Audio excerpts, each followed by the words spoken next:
более 100 внедорожников будут изъяты за неуплату налога, сообщили в управлении госдоходов по Медиускому району. На сегодняшний день только по Медиускому району Алматы задолженность по налогу на транспортные средства составляет 881 миллионов тенге, в том числе 238 миллионов тенге приходится на хозяев 123 элитных внедорожников.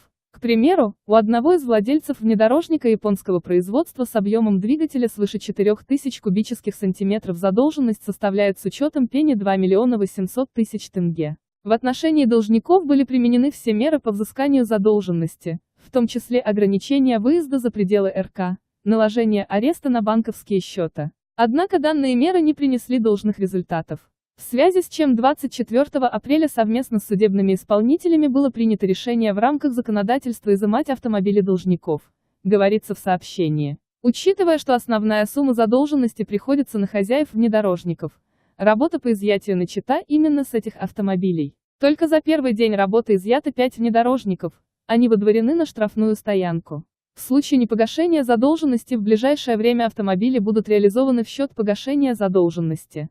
Судебными исполнителями готовятся также материалы в судебные органы по временному приостановлению действия водительских удостоверений. С 1 мая текущего года списки должников по налогу на транспортные средства будут опубликованы в СМИ, так как налоговая задолженность физических лиц не является налоговой тайной. Необходимо отметить, что в списке имеются известные люди в Казахстане. Пригрозили в управлении госдоходов.